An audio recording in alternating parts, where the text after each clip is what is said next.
crecimiento. El crecimiento económico, aunque por debajo de las expectativas, se mantuvo en tasas por encima de 4% en gran parte de la década pasada. En el periodo 1990 a 1998, el PIB real creció a una tasa de crecimiento de 4.4% y el PIB per cápita lo hizo en 2%. Factores de orden externo e interno contribuyeron a explicar las bajas tasas de crecimiento en el periodo 1999 a 2001. En el ámbito externo, la evolución desfavorable de la mayoría de precios de los productos de exportación afectó al desempeño de los sectores mineros y agrícola industrial. A esto se sumaron eventos como devaluación del real brasileño a principios de 1999, la desaceleración de la economía estadounidense en 2000, que se acentuó luego de septiembre de 2001 y el reducido ritmo de la actividad económica en los países europeos. Ahorro interno e inversión en porcentaje del PIB, con excepción de 1992 y 1993, el ahorro interno ha sido la principal fuente de financiamiento de la inversión en el periodo 1990 a 2001.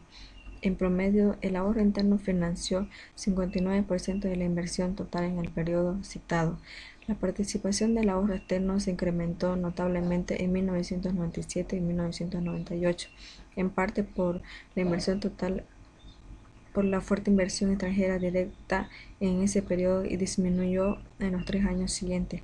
La caída de la inversión total en los últimos 3 años estuvo emparejado con una disminución del ahorro externo, en tanto que el ahorro interno se mantuvo relativamente constante. El saldo de las transacciones de bienes y servicios no factoriales con el exterior se redujo en bolivianos de 1990 a 68 millones. Tal resultado se originó en menores exportaciones 7.9% y mayores exportaciones 4.9%. Se lo entiende al sector fiscal como uno de los fenómenos y principios técnicos para la obtención y el empleo de fondos de los entes económicos. En otras palabras, es la administración de ingresos, egresos y deuda pública por parte del Estado de una economía. En las operaciones del sector público en 1997 se registró un déficit de 1.364.6 millones de dólares, equivalente al 3.26% del PIB. En esta situación se refleja la mayor carga impuesta, sobre todo debido a la renta de pensión en los gastos corrientes y el descenso de los ingresos del sector hidrocarburífero por la capitalización de YPFB. En general, los costos de las reformas se duplicaron durante 1997 respecto a la ejecución de 1996. Entre los costos incrementales más importantes tenemos la reforma de pensiones, la capitalización de YPFB, la ejecución de programas fiscales en la gestión de 1998 y el sector público no financiero, equivalente al 0.4% del PIB. Mientras que en el sector monetario tuvo como objetivo mantener la estabilidad del valor del boliviano y aminorar los desequilibrios en la balanza de pago. Durante 1999 la política monetaria tuvo como objetivo mantener la estabilidad de la moneda nacional y aminorar los desequilibrios en la balanza de pago. En concordancia con la desaceleración que sufrió la actividad económica del país, durante 1999 la actividad económica fue apenas mayor que en 1998. El volumen de transacciones realizadas fue casi la misma en ambas gestiones, por lo que la autoridad monetaria en concordancia debió efectuar tan solo un pequeño incremento en el circulante a fin de evitar presiones sobre los precios. Mientras tanto, en las reservas internacionales de la Nación de Bolivia, la Constitución Política del Estado establece un artículo 328 que en atribución del Banco Central de Bolivia, en coordinación con la política económica que determina por el órgano ejecutivo, además de señaladas por ley, que establecen administrar de una forma correcta las reservas internacionales. Nuestras reservas internacionales están destinadas a ser invertidas en la seguridad, en la preservación de capital, liquidez, diversificación y la rentabilidad.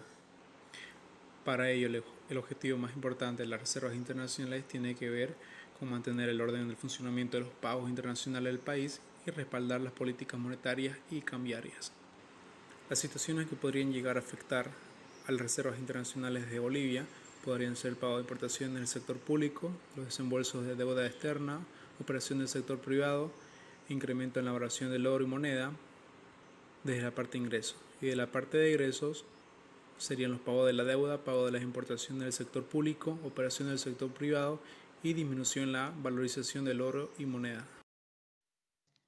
Primeramente, buenas tardes, licenciado, buenas tardes, compañeros. Continuando la exposición, voy a explicar un poco sobre la deuda externa e interna. La deuda externa es la cantidad de dinero que el Estado boliviano debe a organismos internacionales e instituciones financieras privadas y gobiernos extranjeros por los créditos recibidos. Los préstamos se realizan en monedas internacionales o divisas, ya sean dólares norteamericanos, alemán, japonés o otras, y deben pagarse en las mismas monedas. ¿Por qué y para qué contratan los créditos externos? En Bolivia se nos ha dicho siempre que nuestro país no tiene un ahorro interno para utilizarlo en inversión. Por lo tanto, los gobiernos se ven en la necesidad de recurrir siempre a los préstamos para poder hacer obras de importancia económica y social.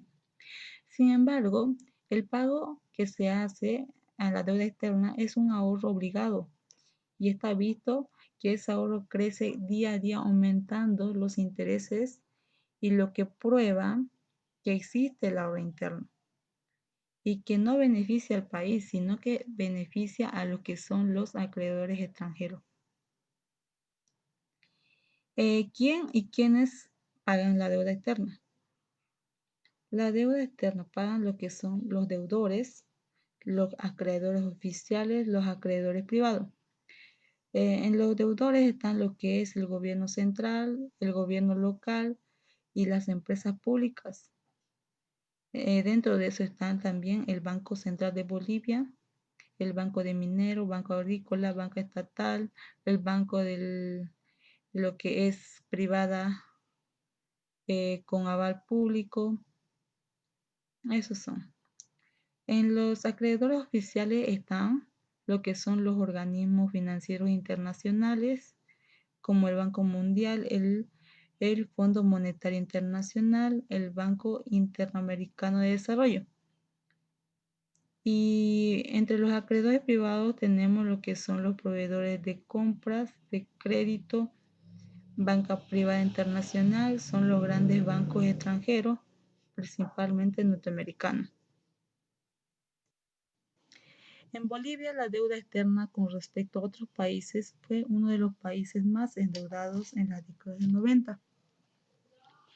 En los principales acreedores de Bolivia, en la deuda externa, los organismos multilaterales, incluyendo lo que es FMI, que significa Fondo Monetario Internacional, y también los acreedores bilaterales de desarrollo, que son los más importantes, que son Japón y Alemania. Deuda interna. Deuda interna es aquella parte de la deuda pública que se encuentra en manos de los propios ciudadanos del país. Para solventar y conseguir la generación de dinero, el gobierno hace uso de la vía del préstamo para obtener efectivo en un lugar y emitir los billetes y monedas. La deuda pública interna aumentó de 3.085 millones de dólares entre 2005 y 2008, debido principalmente a la mayor emisión de bonos, títulos, valores del Banco Central de Bolivia para contener la inflación. Según los datos del Instituto Emisor de 2005, las obligaciones internas llegaban de 2.675 millones de dólares. Al 7 de noviembre de este año ascendieron a 5.295 millones de dólares. La balanza comercial. En el año 91-92, las exportaciones decrecen significativamente a consecuencia del entorno internacional de la crisis de los Estados Unidos. En el 93 y 94, las exportaciones se incrementan por el dinamismo de los productos no tradicionales, que crece en 76.1%. En el año 99, Bolivia registró un déficit en su balanza comercial de 660.5 millones de euros, un 8,51% de su PIB, lo que supone un cambio importante en su balanza comercial que el año anterior. La variación de la balanza comercial se ha debido a un incremento de las importaciones, pero acompañado de un incremento aún mayor de las exportaciones de Bolivia. La balanza de pagos es un indicador macroeconómico que proporciona información sobre la situación económica del país de una manera general. En el año 91 registró un déficit de 123.5 millones de dólares, superior en 98.5 millones al año pasado. Este resultado deriva de un déficit en la cuenta corriente y de un superávit en la cuenta capital. En el año 93 se registró un déficit en balanza de pagos de 102.1 millones de dólares, donde el financiamiento excepcional permitió cubrir este déficit y además incrementar las reservas internacionales, cuyo monto alcanzó a 371 millones de dólares, lo que significa un aumento respecto del año anterior, siendo el nivel más alto de las reservas internacionales. En 1995 la balanza de pagos continúa con un déficit de 44.2 millones de dólares. El déficit se explica principalmente en el mayor volumen de las importaciones realizadas especialmente de bienes intermedios y de capital financiado en su mayor parte con recursos provenientes de la asistencia externa. En 1996 la balanza de pagos muestra un superávit, el cual permitió una acumulación de 950.8 millones de dólares en reservas internacionales netas. La cuenta corriente, por su parte, registró el déficit que se explica por el incremento del déficit comercial, cuya situación se compensó por la entrada neta de capitales que se debió al nivel récord de 544.4 millones de dólares. En 1998, la cuenta corriente de la balanza de pagos presenta un saldo deficitario de 666.9 millones de dólares, superior al pasado año en 564.2 millones de dólares. Mientras que las importaciones de bienes disminuyeron como consecuencia de la conclusión de la construcción del gasoducto del Brasil y al menor crecimiento de la economía, merece destacar el empeoramiento del déficit con el Mercosur y la disminución de los saldos positivos en la Comunidad Andina y Suiza, mostrando así que Estados Unidos continúa siendo el principal socio comercial del país. Desempleo. La tasa de desempleo de una economía es considerada el indicador sintético más empleado para describir un mercado laboral. Sin embargo, no proporciona información suficiente sobre la dinámica del mismo. Uno de los principales problemas que enfrenta una economía y una sociedad en general es el desempleo, debido a los efectos perversos que tiene sobre el producto de desigualdad, pobreza y en general sobre el crecimiento y desarrollo dentro de la economía laboral. La duración del desempleo. La tasa de desempleo en el año 1991 estuvo al 6%, que se mantuvo hasta el año 1993. Del año 1993 tuvo una caída al 3% y del año 1994 empezó a subir hasta el año 2000. La inflación es el aumento generalizado y sostenido de los precios de los bienes y servicios existentes en el mercado durante un periodo de tiempo, generalmente un año. Cuando el nivel general del precio sube con cada unidad de moneda, se adquieren menos bienes y servicios. Es decir, que la inflación refleja la disminución del poder adquisitivo de la moneda, una pérdida del valor real del medio interno del intercambio y unidad de medida de una economía. Una medida frecuente de la inflación es el índice de precio, que corresponde al porcentaje anualizado de la variación general del precio en el tiempo. La inflación en el año 1991 tenemos 14,53% durante del año 1991. En el año 1992 tuvo un 10,46% y el año 1993 tuvo un 9,30%. En el año 1994 estuvo bajando al 8,52%.